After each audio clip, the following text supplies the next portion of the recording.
Have you ever driven a car that was out of alignment? Go ahead and wave at me, raise your hand. Has this happened to you? Okay, good, I'm not alone. I'll never forget the first time I did this and this happened. I was driving along, or I started the car, I was driving along, and all of a sudden the car just started veering one direction. And I quickly, kind of turned the wheel, and I couldn't figure out what was going on. So I took it to a mechanic shop and explained what was going on. They said, oh, you just need your alignment done, your tires. And I said, oh, I've skipped paying for that every time. What is that? And he said, well, you probably want to stop skipping paying for it. You need to do it. And he explained to me how just even a little bit of misalignment, even if there's a little bit out of alignment, it can lead the car to a significant drift. Like it can just keep going one direction. Before you know it, you start here and you end up there. And I was thinking about this idea, and this is so true for much of our lives, of things that seem very small can end up drifting us a significant way. Like think about the idea of drifting. Like think in the body of water, right? If you're floating in a body of water, let's say for an hour, and you start at one spot, before you know it, you don't even notice you're moving, but over time you've drifted and moved a considerable amount. You started here, but you ended up here. And this is true for our lives, especially when it comes to our lives being aligned with God. It's very easy for us to have gradual moments of drifting over time, which lead us into maybe living in the way of the loud world and not living aligned with the way of Jesus. That's why over these last few weeks, we've been in this series, The Jesus Way in a Loud World, where we've been talking about different ways that we are to live the way of Jesus in the midst of a world that is loud. Sadly, we can't escape all of the loud that's in our world, but we can choose to live differently in the midst of it. A couple weeks ago, we talked about how Jesus' way is to call us to be a non-anxious presence in the midst of a world's way that's often loud and chaotic. Last week, Pastor Wes gave an awesome message. If you missed it, you got to go back and watch, about Jesus' way of agape loving our enemies instead of the world's way of getting revenge or getting even. And so today we're going to continue in this series to discover what it looks like for us to live in the way of Jesus in the face of a loud world. But we don't just want to talk about it. We actually want to live this out. It's one thing to know the way of Jesus. It's another thing to build our lives around that and to live it out. So once again, we've got a weekly reflection for you to help you coming off of this sermon. If you haven't been doing these, I invite you to get your phone out, scan the QR code now so you can have the link and make sure you can do these. These are scriptures, resources, and some next steps for you and how to live these things out throughout the week instead of just letting it go from Sunday to Sunday and forgetting about it. And so our hope today is we could discover the way of Jesus. And I think that what's one of the biggest tensions of our world today, one of the biggest struggles across different ages and stages, it's the tension and problem of busyness. Now, if you saw that on the screen and in your mind you just thought, I don't have enough time to talk about busyness, this sermon's for you, okay? Busyness, it's a problem across all different ages, all different stages. And let me give a couple disclaimers first. First, I get it. I know that life is busy. There's a certain necessary busyness that happens with life. I mean, there are errands to run, jobs to work, classes to go to, kids to raise. I mean, you name it, meals to cook. It just keeps going on and on and on and on. The goal of this message is not to transform us into monks that live in quiet isolation. That's not the goal here. The goal here is for us to live differently in the midst of busyness that's in our world. So I get it, life is busy. I also understand everybody's busy. Everybody struggles with this. I mean, in conversation, when someone will come up to me and I haven't seen them in a while, they'll say, hey, how are you? And my answer somehow always seems to be, good. I'm busy, but I'm good. Like busy's become enmeshed in even how we describe our condition and how we're doing. Everybody's busy, and especially, let me say this, especially families are deeply impacted today with the problem of busyness. I've been a part of a church-wide survey we did a few years ago with Grace Church families, and we also participated in a nationwide survey across about a dozen large churches where we took all this data and put it together. And you know the number one problem, the number one tension, the number one hardest thing to manage in families today? It's busyness. Ranking well above other very important areas like health, mental health, technology, identity. busyness was still number one, above and beyond all the rest. Let's face it, we struggle with busyness. Everyone has a hard time with it. It impacts us all in some pretty significant ways, and ways that aren't always positive. It leaves us open, more susceptible, if you will, to struggle or storms of life or even sin. It weakens the foundation. That's what busyness can do. There's an example of this in the Sermon on the Mount. The very end of the Sermon on the Mount, you can read this in Matthew chapter 7.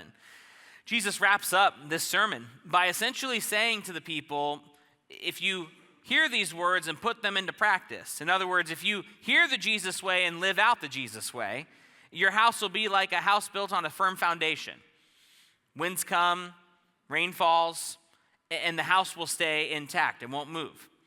But if you hear these words and don't put them into practice, he's warning those listening, if you hear these words and don't live this out, your house will be like it's built on sand, a weak foundation. The storms will come and the house will blow over. What I'm proposing is that busyness acts as a weak foundation. It weakens the foundation of our life. It distracts us. It drifts our life off just enough to where we're more susceptible to storms and struggle and sin. And this isn't just Jesus' words. This is all over the pages of Scripture. They have kind of this warning about keeping our focus on the right thing. Here's what it says in Proverbs chapter 4. The author says, "Let your eyes look where? Straight ahead. Fix your gaze directly before you. Give careful thought to the paths for your feet, and be steadfast in all your ways. Do not turn to the right or to the left. Keep your foot from evil." So the imagery here, the author's describing keeping our focus fixed straight ahead, not looking to the right or left. And while busyness itself is not evil, I will propose that if we get too distracted and caught up in the tension of busy, in a life that's busy, we miss what our real focus should be. And it leaves our life open to maybe, evil, something not so good. I want to touch on three quick ways, real fast, that busyness impacts our life negatively. The first one we've been talking about. Busyness distracts from what matters most. We can say yes to a lot of really good things. Chances are your schedule is full with a lot of really good and awesome and noble things. But the problem is, when we say yes to too many good things, it distracts us from the greatest thing. We fill our lives and schedules with so many good things that we find ourselves caught up in a whirlwind, distracted from living lives in alignment with God and who He is. There's a second tension with busyness. Busyness not only distracts, but busyness tempts us with what feels important but actually isn't. There's something about being busy where we feel important, we feel wanted. When we can rattle through our schedule and how busy we've been, something in us almost comes alive to where we have a sense of inflated importance. I think of it like this. So when I was a kid, I was part of the Boy Scouts. And I was a Boy Scout for about 5.5 minutes until I discovered that you have to go camping in a tent outside in Florida. And I said, no thanks, I'm out. But one part of being a Boy Scout that was pretty cool was the merit badges. You remember this? So merit badges were different activities you'd do, and you would prove to your leader that you did it, and then they would give you this merit badge that would go on your uniform. And there were some pretty interesting ones in there. My favorite one, though, was called Insect Study, where I got a merit badge by playing with bugs. It was awesome. But here's the problem. Some of us, we treat our schedules like this. Like we get a merit badge for busyness. And we've spent our lives trying to earn it. To where we feel a sense of importance. We get to show off to everyone that busyness is this badge that we've earned. What I want to invite you to see today, though, is busyness is not a badge that you earn. It's a burden that you bear. It's not something that we can be proud of or show off. It's something that is a symptom of a world that presses us. Busyness is not a badge, friends. And some of us, maybe we need to get out, myself included, we need to get out of this rhythm of trying to earn something by being busy.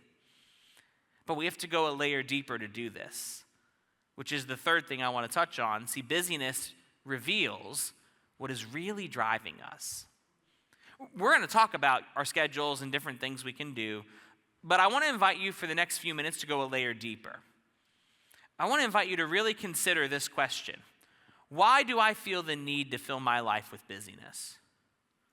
What is it that leads you there?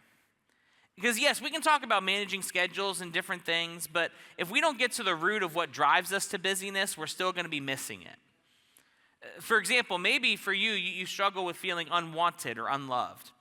And so you fill your schedule with things to have a sense of being wanted or loved or needed or important. Maybe for you, you always have this fear of missing out on a big moment or missing out on something important. So what you do is you pack your schedule with a bunch of things to make sure you're never going to miss out. Or maybe for you, you have this fear of what happens if you sit still too long. You got to maybe wrestle with some feelings or wrestle with some thoughts. And so you fill your life with busyness to distract from that. Whatever it is for you, I want to invite you to wrestle with that question of what is it that drives you to a life of busyness. And to welcome God into that, to ask him to help you, to guide you, to lead you in that. See, busyness, it distracts, it tempts us, and it reveals. And it's all over our world. So how then are we to live? Well, thankfully, we can look to the Jesus way of what we can do in the face of busyness. And our text today gives us an example of Jesus having an encounter of that draw, that allure of busyness. And we get to see the temptation, but we also get to see Jesus' response to that. So we're going to look at the story in its entirety in a second, and then we'll break it down verse by verse. This comes from the Gospel of Mark. And so at this point in the story, Jesus has begun his earthly ministry. He has traveled to Capernaum, and he's spent a full day preaching, teaching, healing, casting out demons. It's been a full day of ministry for Jesus. And where we're going to look at picks up on the next morning, the morning after this very busy and full day of ministry. Let's look at the story in its entirety before we break it down. Very early in the morning, while it was still dark, Jesus got up, left the house, and went off to a solitary place where he prayed. Simon and his companions went to look for him. And when they found him, they exclaimed, "Everyone is looking for you." Jesus replied, "Let us go somewhere else, to the nearby villages, so I can preach there also. That is why I have come." So he traveled throughout Galilee, preaching in their synagogues and driving out demons. So let's spend some time now, going verse by verse. The first thing we have to look at is after this very busy day of ministry, what is Jesus' first action? It's early in the morning. Well, he does this. The text says he went off to where? Where he what? Where he prayed. So he went off to a solitary place where he prayed. Now, here's what we gotta understand the context of this. So Jesus went off to this place, and he got away from the noise, other people, distraction. But it wasn't just because he was peopled out. No. This was a purposeful retreat to do something intentional, and that was to pray. In other words, Jesus was taking time to retreat from what was going on around him to realign his heart with the Father. And where he went, that word solitary place, it's the word eremos in Greek, and it means wilderness or desert. Now, chances are, when I say that, you have an idea of that outward appearance in your head. Like you're picturing a wilderness or desert right now. Like you picture maybe the sun is shining really bright, there's sand, maybe a tumbleweed blows through in your mind, right? But we have to understand, while that might have been the outward appearance, eremos is not just describing an outer appearance, it's also describing an inner position of the soul. We have to understand this. So it's the same word actually when it's in the Gospels, when Jesus is tempted in the wilderness. Maybe you remember this story. That's the same word. It's tempted in the eremos. And when we read that word, it's not just about a dry, barren, isolated, limited land on the outward appearance. It's that in the soul too. So what Jesus is doing in these moments is he's going to a place where only his Father can truly provide what he needs. He's going to a place, and yes, he has these within these human limits, going to his Father, asking, "Father, I need to realign my heart with you. Would you give me what I need?" When we go to the wilderness, the desert, we are alone. Maybe we're alone, physically with people, but we are not alone because we seek the face of God there. It's a place where we go with our own human limits, with our own finite resources, and we go to a God that is limitless and infinite, and we ask him, Lord, would you fill me? Would you help me? Would you guide me? It's how we ultimately realign our hearts with him. But this beautiful time, this Eremos time, it's interrupted. His disciples are coming to look for him, and they specifically tell him a certain message. And here's what they say. Let's read it again. What do they say to him? Everyone's looking for you. Okay, confession time. If that were me, and I were doing my quiet time, and someone rushed in and said, Taylor, everyone is looking for you, I would be so excited. I would be like, everyone is looking for me? Say no more. Shut my Bible and run out the door, right? Is anyone else, can anyone else feel that temptation, or is it just me? All right, you can pray for me then. I'll call my therapist. I'll call Greg tomorrow. So this draw for me, this sounds really good.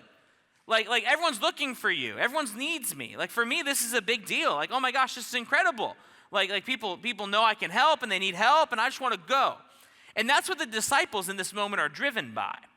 Remember that question I asked? What is it that drives you to busyness? Well, if we looked at it in this context, for the disciples, it would be the need to be needed. The implication here, when they say everyone's looking for you, commentators and scholars will say that's not just a casual, hey, by the way, people are looking for you. There's an urgency there. They come and interrupt and they go, everyone's looking for you. Come on, we have to go here. That's the implication behind it. That's what's driving the disciples, and they're being driven toward, once again, this urgent and whirlwind of busyness in these moments.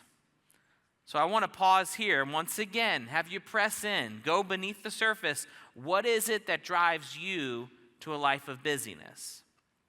I just want to read some options real quick. Maybe the Holy Spirit will speak in these moments and reveal one of these to you. Is it the need to be needed? Is it the pressure to perform? Is it the fear of missing out? Is it the desire of approval? Is it the fear of not having enough? Is it the need to stay distracted? What is it that drives you to a life of busyness? So we see this tension here in the story. Jesus is having these intentional moments in the wilderness, realigning his heart with the Father. The disciples barge in with this temptation to go do this good work. But what does Jesus do? Here's how he responds. He says, let us what? Go somewhere else, to the nearby villages, so I can preach there also. Then he says, that is why I have come. So Jesus, he wasn't driven by everyone's looking for you. Jesus says, let's go somewhere else. This text is one of the most challenging for me because Jesus says no to the very thing I would often kill for. Maybe you can relate to this too.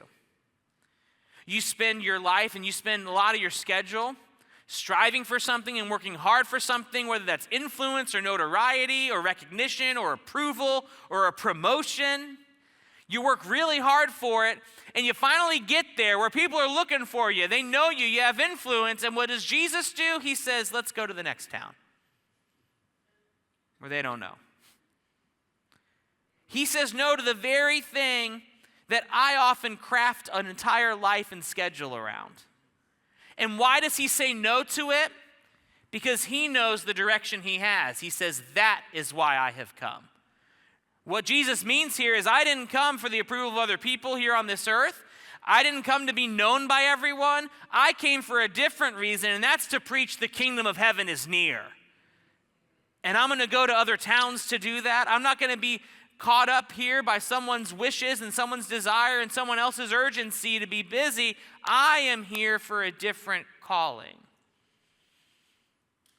What we see is Jesus resists the temptation, the distraction of busyness, because he's living a life aligned with the Father, living his way and his will. And what Jesus shows us here is an important principle. He shows us that being with God shapes what we do for God. Let's camp here for a second, because this is so important. Oftentimes when we think about following Jesus and following God, we just think about all the things we're going to do for him. And yes, we want to do some incredible things for God. God calls us to not just sit on our hands, but to go out and to do some incredible things for him. So it's not like we're not doing things for God, but we have to understand where that comes from, and it comes first from our intimacy and closeness being with God. It flows from there. That's what we see with Jesus. Because would it have been a wrong thing? No, that's a pretty good thing if people are looking for you. In other words, let me go heal some more people. Let me go preach to some more people. Let me go solve these requests. That's a good thing, but it wasn't the thing that he was called to do in that moment. What Jesus did is he let his work for God be fueled by being with the Father. And we have to do the same thing. We have to let our being come before our doing for God. And this wasn't just good life advice from Jesus. This wasn't like, just a thing that Jesus stumbled into. No, what Jesus is modeling here in this scene is what God modeled and then commanded centuries before that, even at the dawn of creation. So go all the way back with me to Genesis. It's the very first book of the Bible. And Genesis 1 and 2, it tells the story of God creating the heavens and the earth and everything in it. And there's a whole lot in there, but one of the beautiful things about the early chapters of Genesis is it gives us a glimpse of the character and nature of the Creator. It gives us a glimpse of who God really is in his heart.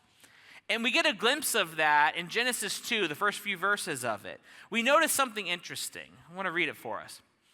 Thus the heavens and the earth were completed in all their vast array. By the seventh day, God had what?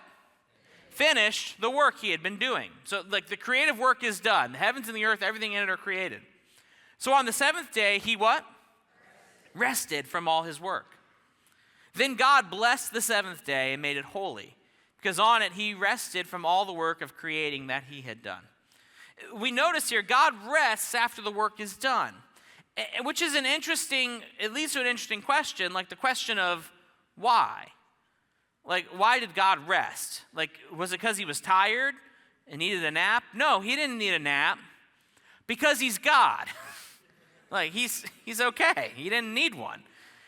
So why did he do this? What's the point? Well, the point is God, even then, at the dawn of creation, is modeling a way of living, a rhythm of living of work and rest, of engagement and delight. God's modeling this way of living even then. And God didn't model it once and then forget about it. No, God modeled it and then at one point in the history of his people commanded it. So fast forward with me from Genesis to Exodus, where we see God's people enslaved by a ruthless Pharaoh in Egypt. A grueling Pharaoh that made them work day after day after day after day with no break, no rest. And Moses was called by God to free the people, and he was successful. And so they make it out of Egypt, and now they're not under the rule of Pharaoh. These people are under the rule of God.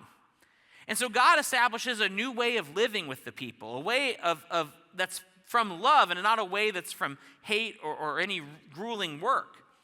And so God gives Moses 10 commandments to give to the people to establish this new way of living. And I want you to notice the fourth commandment. Let's look at this. It says, remember the Sabbath day by keeping it holy. 6 days you shall labor and do all your work, but the seventh day is a Sabbath to the Lord your God. On it you shall not do any work, neither you nor your son or daughter, nor your male or female servant, nor your animals, nor any foreigner residing in your towns. For in 6 days the Lord made the heavens and the earth, the sea and all that is in them, but he rested on the seventh day. Therefore, the Lord blessed the Sabbath day and made it holy. See, God was giving them a commandment to live out. But this wasn't to restrict them. No. This was for their good. This was for this new way for them to live. Keep in mind, they had no conception of what this looked like.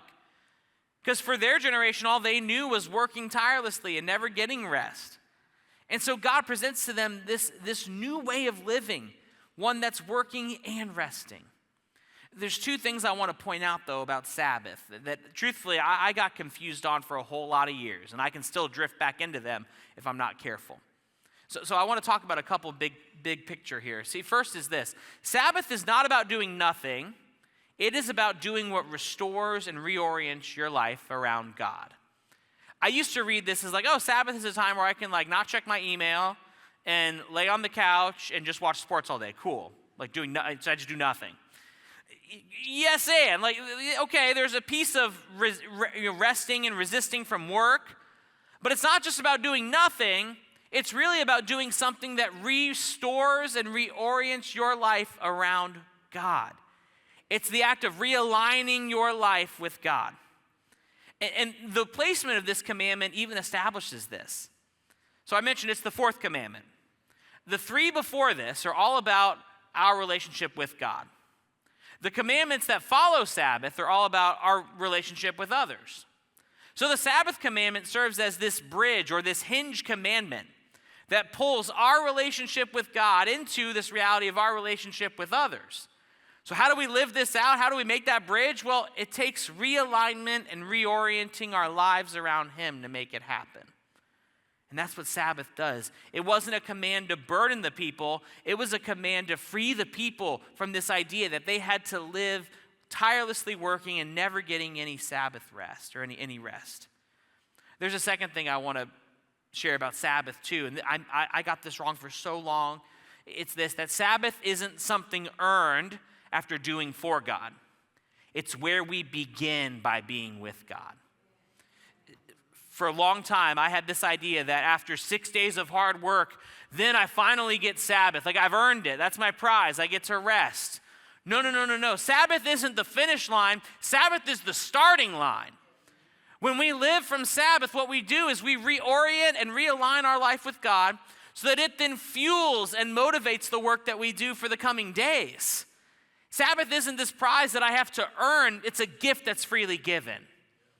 I don't have to earn Sabbath after I work hard enough and I can rest now. No. God gives me the gift of His presence and His grace to be with Him, to realign my heart to Him, to fuel me and set me up for the work that's to come. That's what Sabbath is. That's what Sabbath does. And so when we pull all this together, when we pull together Jesus' example and God at creation and Moses, this commandment, what do we have? When we put all this together, here's what we can learn. Here's what we can discover for today. That my life is made whole as I abide and align my schedule with God. Let's read this together. Ready, set, go. My life is made whole as I abide and align my schedule with God. Some of us, we chase wholeness in life. We chase fulfillment in life from trying to do more things, to climb more ladders, to fill our schedules. But that's not where wholeness comes from. Wholeness, true wholeness, it comes from abiding and aligning our lives and our schedules with God. That's where wholeness comes from. And now I know what you're thinking. You're like, okay, this sounds good. I agree. But you don't know my life. You don't know my calendar. I don't have room for this. I got a house full of kids I got to raise. I'm working 2 jobs, 50, 60 hours a week to make ends meet. I got a lot going on, a lot of struggles I got to attend to. I'm a student. I got a full course load, and I'm trying to graduate. You're like, I can't do this. Let me just say a couple things. The first is, while I don't know your specific schedule, can I just say, I get it. I get it. I find it, very ironic that I'm the one to deliver this message today. I've actually been preaching to myself the last 30 minutes, and you're just listening in, so thank you. I appreciate it. Thanks for listening along. It's been challenging. It's been convicting because I'm in there with you. I've got 2 young kids, a 6-year-old and a 4-year-old. I've got an amazing wife who's a fantastic teacher, works full-time. She's got a bunch of side hustles and gigs that she's doing, extracurricular activities. I've got 2 dogs, so like my house is constantly beeping or barking all the time, nonstop. And so I get it. I'm not preaching at you, I'm preaching with you. I'm in this with you. I get it. The second thing I would say, though, is this: start somewhere. You have to start somewhere. If you can't get the 24-hour Sabbath, okay, but can you get a few minutes? Can you get 30 minutes? Can you get an hour? Can you get 4 hours? Can you get half a day? You gotta start somewhere. Because if we don't intentionally start somewhere, busyness will just overtake us. The pressure and pace of the world will overtake us. It's designed to do that. We have to be countercultural, faith-filled people and start somewhere to combat the tension of busyness. And so I want to give you 2 questions to help you get started, to help you start somewhere. The first question is this. It starts simple. Where can I slow down this week? I'm not even, we'll get specific in a second. I want you to start, but by looking at your calendar, going, okay, where could be some areas that I could slow down a little this week? I could maybe get up a little earlier. I could go a little slower getting out of the house. I could go a little slower coming back from lunch. I could go a little slower when I get home in the evening. I could go a little slower on my walk around the block. Where can you begin to slow down and exit the whirlwind of busyness in your life? And after you've identified some spots, here's a second question for you. When, where, and how will I intentionally realign my heart with God this week? Get specific. When are you going to do this? In the morning, during lunch, after work? When? Name it. Where? In your car, at your desk, around the block in your neighborhood? Where? And how? What are you going to do?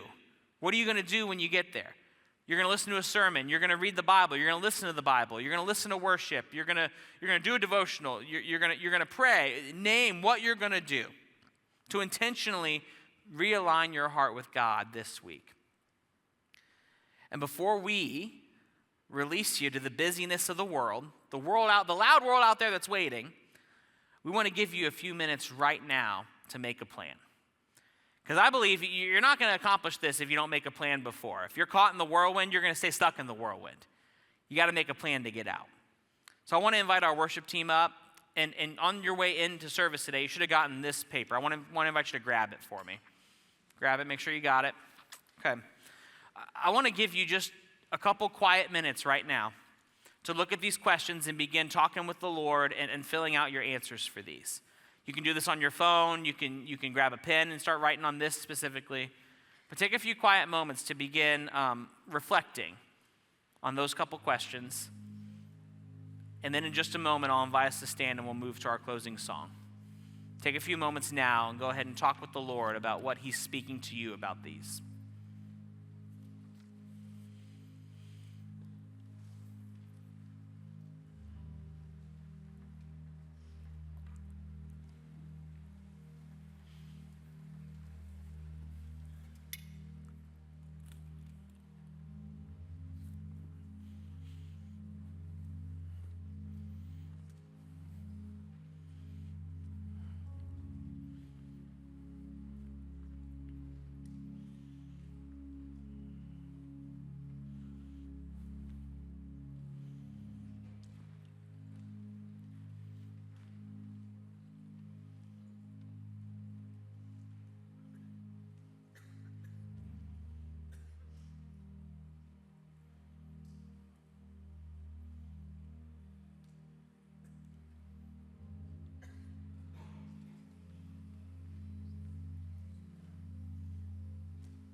Let's stand for prayer.